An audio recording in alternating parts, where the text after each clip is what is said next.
Hi అండి. అందరికీ నమస్కారం. Welcome to my channel. ఈ వీడియోలో ఏపీ ప్రభుత్వ ఉద్యోగులకు మరియు పెన్షనర్లకు 12వ పీఆర్సీపై సూపర్ గుడ్ న్యూస్. 20% ఐఆర్‌కు గ్రీన్ సిగ్నల్. పూర్తి వివరాలను ఈ వీడియోలో తెలుసుకుందాము. వీడియోని ఎక్కడికి గాని స్కిప్ చేయకుండా ఎండ్ వరకు చూడండి. అప్పుడే ఇన్ఫర్మేషన్ పూర్తిగా అర్థమవుతుంది. అలాగే వీడియో చూస్తున్న ప్రతి ఒక్కరూ వీడియోకి ఒక లైక్ చేసి సపోర్ట్ చేయండి. ఇంకా ఈ వీడియోని తోటి ఉద్యోగ పెన్షన్ మిత్రులతో అయితే షేర్ చేయడానికి ట్రై చేయండి. కొత్తగా మన ఛానల్ చూస్తున్నట్లయితే సబ్స్క్రైబ్ చేసుకున్నట్లయితే మన ఛానల్‌ని సబ్స్క్రైబ్ చేసుకోండి. దీని ద్వారా నేను చేసే లేటెస్ట్ వీడియోస్ ఏపీ ఉద్యోగ పెన్షన్‌కి సంబంధించిన తాజా అప్డేట్ న్యూస్ ఎప్పటికప్పుడు మీ వరకు రీచ్ అవుతుంది. ఇక మనం ఆలస్యం చేయకుండా వీడియోలోకైతే వెళ్ళిపోదాము. ఏపీ ఉద్యోగులు, ఉపాధ్యాయులు, పెన్షనర్ల 12వ పీఆర్సీపై సూపర్ గుడ్ న్యూస్ అండి. 20% ఐఆర్‌కు గ్రీన్ సిగ్నల్. బేసిక్ పే ఎంత అనేది కూడా చిటికలో తెలుసుకుందాము. స్టెప్ 1 మొదటగా మనకు పీఆర్సీ కమిషన్‌పై ప్రకటన జరగాల్సి ఉందండి. ఎందుకంటే గత ప్రభుత్వము రిటైర్డ్ ఐఏఎస్ అధికారి అయిన డాక్టర్ మన్మోహన్ సింగ్ గారిని 12వ పీఆర్సీ కమిషన్ ఏర్పాటు చేస్తూ ఉత్తర్వులైతే జారీ చేశారు. సో, జారీ చేశారు కానీ ఆయన ఆహ్, ఈ ఉత్తర్వులు ఇవ్వకుండానే రాజీనామా చేశారండి. సో, కాబట్టి మళ్ళీ ఇప్పుడు పీఆర్సీ కమిషన్‌ను నియమించాల్సిన అవసరం అయితే ఉంది. ఇక 11వ పీఆర్సీ వాస్తవంగా జూలై 2018 నుంచి అమలు కావాల్సి ఉంది. కానీ 2020 ఏప్రిల్ నుంచి మానిటరీ బెనిఫిట్ ఇచ్చింది ప్రభుత్వం. సో, అందువల్ల దీన్ని మనము రివర్స్ పీఆర్సీ అనైతే అంటున్నాము. ఇక జనవరి 1, 2022 జీతంతో కలిపి 11వ పీఆర్సీని ఇవ్వడం జరిగింది. అంటే 2018 జనవరి నుంచి అమలు కాలేదు. ఇది ఉద్యోగ ఉపాధ్యాయ పెన్షనర్లకు తీవ్ర నష్టాన్నయితే కలిగించిందనమాట. సో, ఈ నష్టాన్ని ఇప్పుడు 12వ పీఆర్సీలో అయినా భర్తీ చేస్తారు అని ఉద్యోగ పెన్షనర్స్ ఎంతగానో ఆశతో అయితే ఎదురు చూస్తూ ఉన్నారు. ఇక అలా నష్టపోకూడదని ప్రభుత్వానికి పీఆర్సీ ముగిసిన వెంటనే 12వ పీఆర్సీ అమలు చేయాలనైతే కూటమి ప్రభుత్వం భావిస్తోంది. అందులో భాగంగానే జీతాలు మరియు పెన్షన్‌లు 1 తేదీనే ఎక్కువ శాతం జమ అయ్యేలా చూసుకుంటోంది. ఇక స్టెప్ 2 ఏంటంటే పీఆర్సీ నివేదిక గరిష్టంగా ఒక సంవత్సరం పాటు కాలమైతే ఉంది. సో, పీఆర్సీ కమిషన్‌ని గత ప్రభుత్వంలో గూడా నియమించి ఆహ్, జూలైలో నియమించారు. జూలై 2023లో. ఇప్పుడు జూలై 2024కి నివేదిక రావాల్సి ఉంది. కానీ రాలేదన్నమాట. సో, కాబట్టి పీఆర్సీని ఒక సంవత్సరం గరిష్టం కాలం ఇవ్వాల్సి ఉంటుంది కాబట్టి, ఒకవేళ ఈ 2024లో సెప్టెంబర్‌లో గనక నియమించినట్లయితే 2025 సెప్టెంబర్‌కైతే నివేదిక అందడం జరుగుతుంది. సో, ఇక అమలు వచ్చేసి మనకు 2025 ఎండింగ్‌లో గాని, లేదంటే 2026 స్టార్టింగ్‌లో గాని అయితే అమలవ్వచ్చు. కొత్త పీఆర్సీ అమలు చేస్తే డీఏ, డీఆర్‌లు బేసిక్ పేలో ఎంత కలుస్తుందో ఇప్పుడు తెలుసుకుందాము. 12వ పీఆర్సీ అమలు అనేది జూలై 1, 2023 నాటి డీఏ, డీఆర్ ఎంత శాతం ఉంటే అంత బేసిక్‌లో మెర్జ్ అవుతుంది. 2023 జనవరి డీఏ, డీఆర్ కేంద్ర ప్రభుత్వం 4% ప్రకటించింది. ఇక 2023 జూలై డీఏ, డీఆర్‌లు 4%.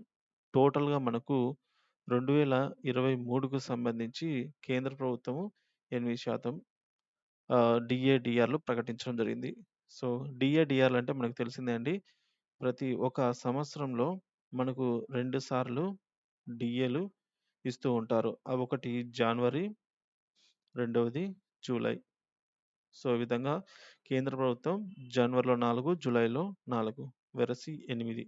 సో, కేంద్ర ప్రభుత్వం ఒక పర్సెంట్‌కి రాష్ట్ర ప్రభుత్వం 0.91% డీఏ, డీఆర్‌లు ప్రకటించాల్సి ఉంటుంది.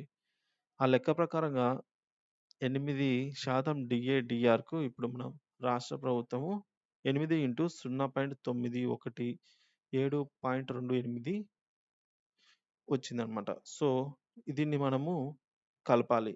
ఈ గతంలో ఉన్నటువంటి 26.39 డీఆర్‌కి జూలై 2023 నాటి డీఏ, డీఆర్‌లు 26.39% ఉన్నాయి.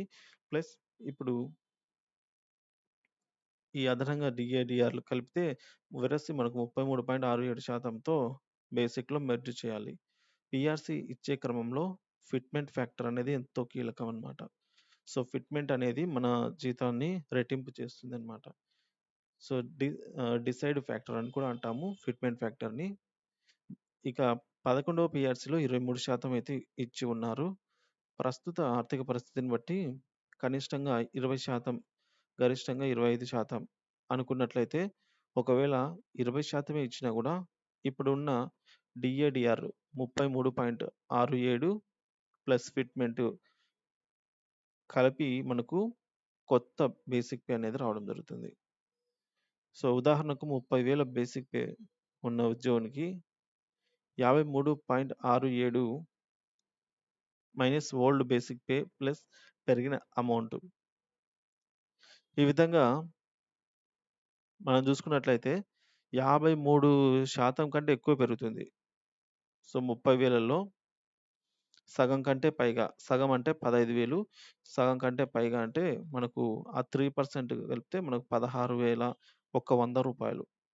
సో, ఈ 30,000లో మనకు ఇంత మటుకు అదనంగా రావడం జరుగుతుంది. అంటే ఆడికి వెరసి మనకు రూ. 46,100. సో, చూసుకోవచ్చు బేసిక్ 30,000 ఉన్న వారికి 46,000 వరకైతే పెరగడం జరిగింది. ఇక గరిష్టంగా 25% అనుకున్నట్లయితే 30,000 బేసిక్ ఉన్న వారికి ఈ విధంగా రూ. 47,601 రావడం జరుగుతుంది. సో, ఇక ఏపీ సచివాలయ ఉద్యోగులు మరియు సచివాలయ ఉద్యోగులకి కూడా పీఆర్సీ అనేది వర్తిస్తుందండి. సర్వీస్ పెన్షనర్ మరియు ఫ్యామిలీ పెన్షనర్స్‌కి కూడా పీఆర్సీ అనేది వర్తిస్తుంది. దీనివల్ల చాలా లాభము. సో, చాలామంది సచివాలయ ఉద్యోగులు మాకు పీఆర్సీ వర్తిస్తుందా? లేదా ఇక డీఏ, డీఆర్‌లు వస్తాయా? రావా? అనైతే అడుగుతున్నారు. సో, మొత్తం ఏవైతే బెనిఫిట్స్ ఉన్నాయో అవన్నీ కూడా సచివాలయ ఉద్యోగులకి కూడా వస్తాయండి. సో, మొత్తానికి తక్షణ కర్తవ్యం ఏంటంటే ప్రభుత్వం చేయవలసింది ముందుగా పీఆర్సీ ఆలస్యం అవుతున్నందుకు ఐఆర్‌ను ప్రకటించాల్సి ఉంది. సో, ఈ ఐఆర్ మధ్యంతర భృతి